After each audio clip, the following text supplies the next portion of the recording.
So I'm ready to start working on these files. You'll notice that I've closed Help View, and I'm now going to close the browser view, and I'm going to hit Command, comma, or Control, comma, to make this a little bigger so I can see more of what I'm doing. I'm going to go to the Look and Feel tab, and you'll see where it says Zoom Display. So I'm going to zoom that up till I'm happy. So maybe right about there.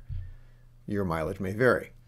Anyway, it's time to look a little closer at these tracks to see if they're lined up before I can start editing them. So again, I'm going to start with this future bass one, and let's listen with the metronome to see if the beats line up correctly.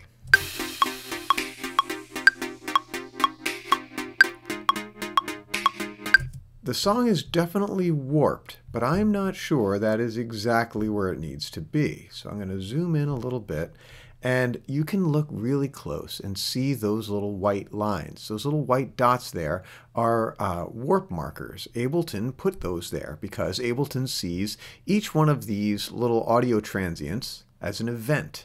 And it's saying, hey, something happened here, so we're going to mark it. Hey, something happened here too, so we're going to mark it. But it doesn't necessarily know that that is on beat 1 or measure 1, beat 3, like this says right here. In fact, it's not actually lined up to that. So when I listen to this, let's listen to it together. 2, 3, 4, 1, 2, 3, 4. That's where I'm hearing that. So the metronome doesn't follow that. Let's do it again. 1, 2, 3, 4, 1, 2, 3, 4. It sounds like this big hit is happening on beat 3. Ableton is very close, but it's not exact. So 1, 2, 3. That's beat 3.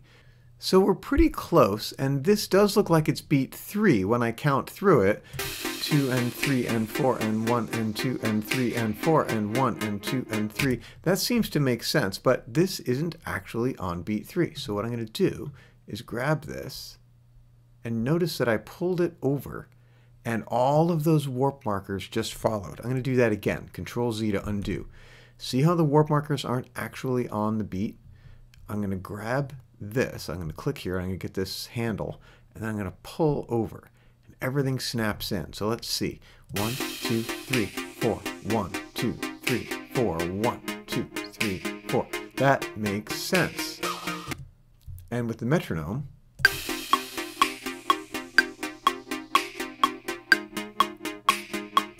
I'm much happier with that.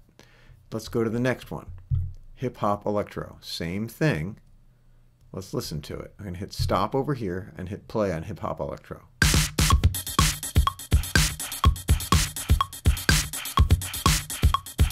Again, we have a little bit of a problem. So I'm going to zoom in, and you can see all the warp markers. That sounds like beat 1. Let me turn this metronome off. 1, 2, 3, 4, 1. So I'm thinking beat 1 is here. That. Da-da-da-doom, right there. So what I'm going to do in this case is I'm going to set 1, 1, 1 here. I just right-clicked on that warp marker. Now, 3, 4, 1, 2, 3, 4, 1. Let's put the metronome back.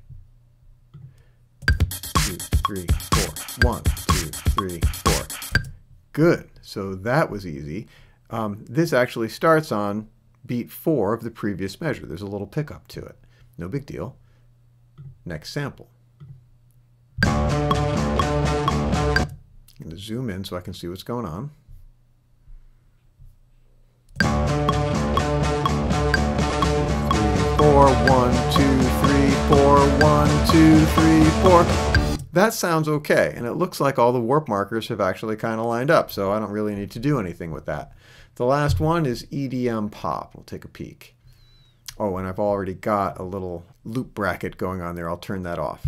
So I'll hit play for Edm Pop. 2, 3, 4. 1, 2, 3, 4. Everything seems fine with this one as well. All right, go ahead and make sure that all your warp markers are correct. Make any adjustments that you see fit.